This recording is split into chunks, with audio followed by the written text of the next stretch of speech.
Hey everybody, welcome back to the Skookum Report. This is your man Bob Daigle doing it up again one more time, and I'm so glad to be back with another brand new Skookum Report for you.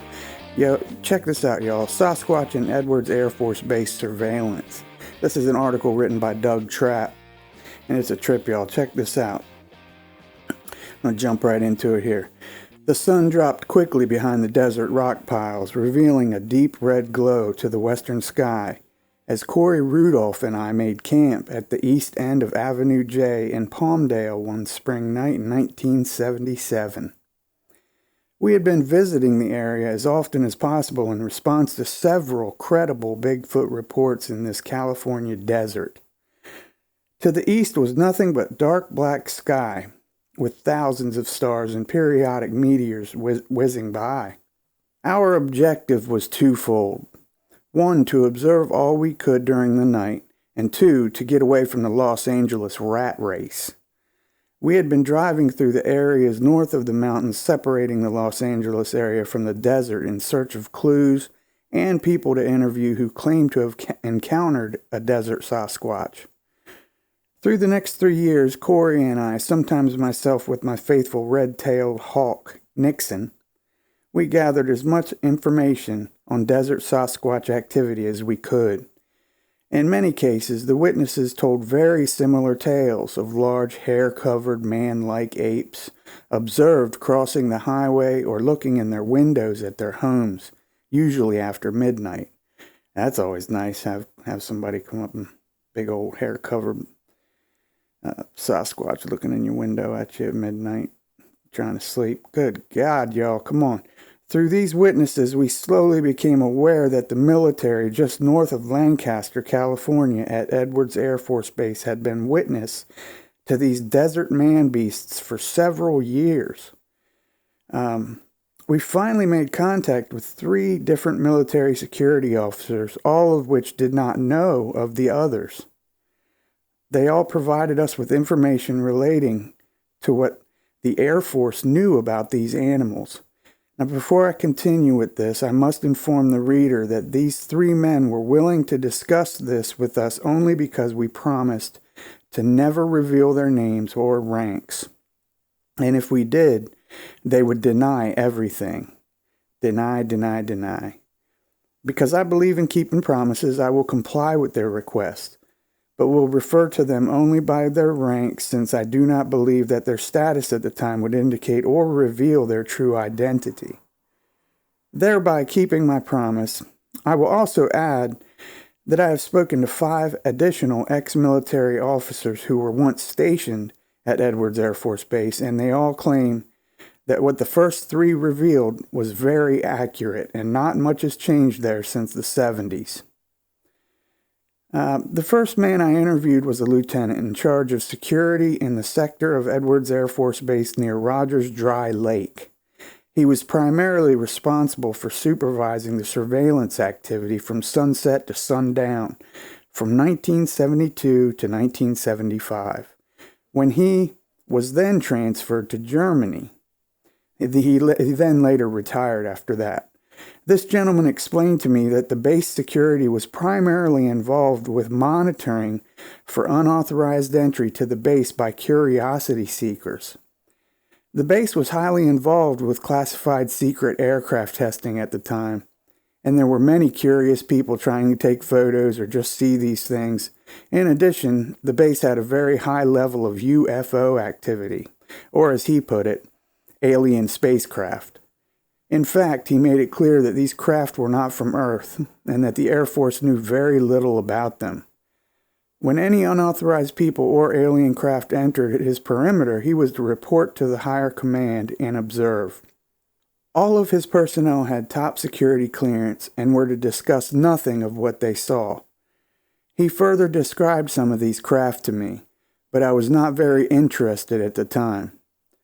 While they were conducting surveillance one night, always using starlight scopes and motion detectors spread throughout the base, one of the guards reported an infiltration in his perimeter.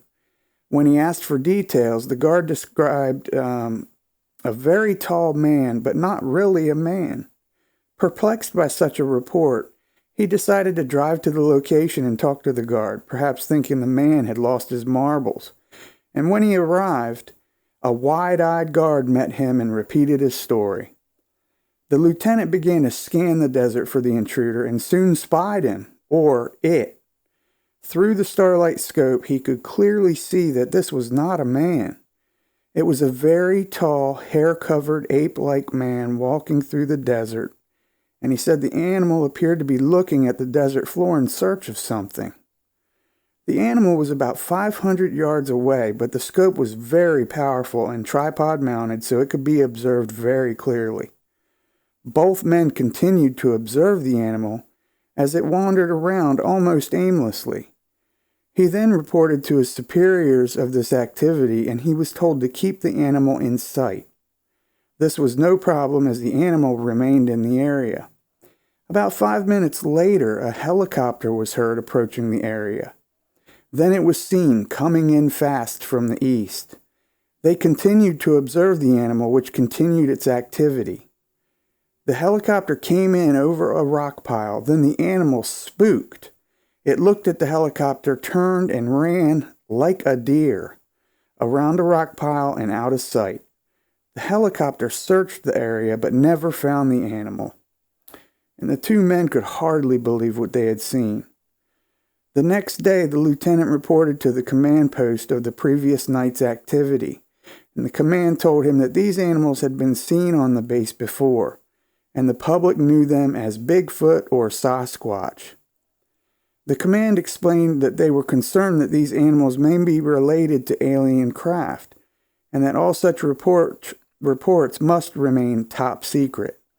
He was told to continue to observe and report, but not to intervene or disturb the animals until the command determined what they were.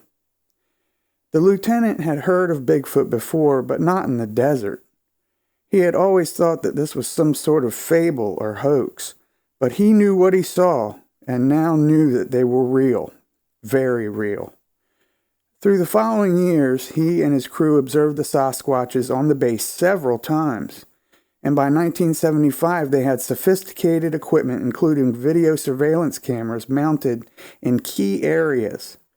He then explained to me that they had videotaped these animals several times, but the tapes were classified and held under top security at all times. By the time he left Edwards, they had learned very little about these creatures, but his feelings was that they were not UFO related, but biological living beings. The second officer I interviewed was a major before he too retired in 1978. He served at Edwards Air Force Base from 1970 through 1978 and was in charge of one of the command posts on the north end of the base. He too explained that they were primarily interested in UFOs and aliens. In fact, it was through his words that I first heard the term EBE, which is apparently the military term for aliens or extraterrestrial biological entities. It is only in recent years that this term has been coined in the UFO books relating to the military UFO cover-up. I first heard EBE on watching the X-Files. Mulder and Scully.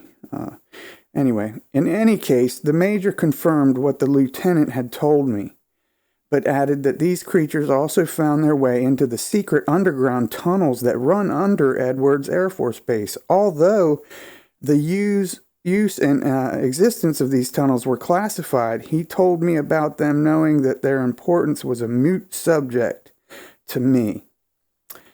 He said that they had surveillance cameras in the tunnels and had, in fact, videotaped the Sasquatches as they wandered through them. Good Lord.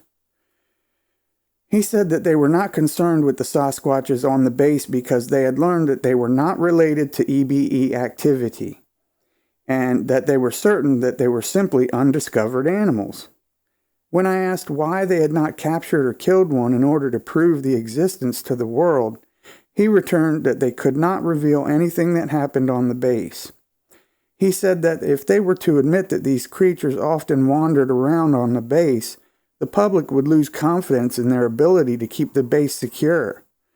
This in turn would give people the idea that they could do the same. Since there was so much secret work continuing on the base, it was not in their interest to discuss the Sasquatches with the public.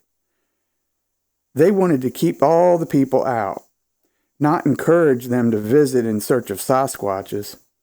They already had enough problems with UFO seekers or those wanting to get a peek at that secret aircraft that they had. Now, the third man was a security grunt. That is what he termed himself. He claimed to have seen the desert Sasquatches through starlight scopes on scores of occasions. This man was only about 19 years old, but extremely military in his self-presence. He called me sir until I asked him not to. He told me that he had seen a couple of Sasquatches that stood over 10 feet tall, and he had seen obvious females, one with a young one walking with her, and once saw a group of 5 Sasquatches walking together. And they were all over 6 feet tall, with the tallest being about 8 feet tall. And they were fully hair covered except the palms of their hands, the base of their feet, and their face. He said their face resembled an ape with very small eyes and a flat nose and ape-like lips. The arms were long and slung down to the knees. He said their feet were just like ours, except without an arch, as they had tracked them through the desert several times. When I asked him about the surveillance videos, he told me that he knew of them but was not involved in that. He said only officers were allowed to videotape the creatures or UFOs. Cameras were not allowed on the base in the hands of the grunts. He said that he felt very privileged to have seen these animals with such clarity because he knew there were several like myself that would do anything to see one. However, he suggested that these animals were not as rare as people assumed, but they are very shy and almost strictly nocturnal. They could be photographed given the right opportunity, but those opportunities were rare because these creatures are very good at remaining concealed, even in the desert. He told me the reason they were on the base was that they knew they would not be harmed. He thought that somehow that they could feel danger or even pick up on human thoughts. Since the officers and grunts on Edwards were ordered not to harm or intervene with the creatures, they could feel this vibe and they felt protected somehow. Some of these animals, of course, wander around outside of the base, but these animals are always watching their backs, he explained. To conclude this report, I should advise that several sources have told me in recent years that the desert Sasquatches are still being watched at Edwards Air Force Base. In fact, one officer recently told me that base security actually appreciates the presence of the Sasquatch there, since they give officers some needed entertainment. Then a question came to mind. Could the EBEs be just as interested in the Sasquatches as they are of the other base activities? The officer stopped for a moment thinking, and then he said simply, perhaps. And that was written by Douglas E. Trapp from Dallas, Texas. He was the man giving the interview. That's a trip. They didn't bother him.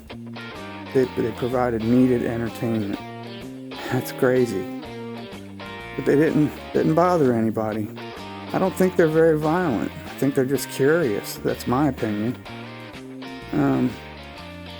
Look, I want to send a shout out to Big Mike. Hope you're doing well, brother. And I guess that's about it for this Skookum report, but I'll be back with another one as soon as I can.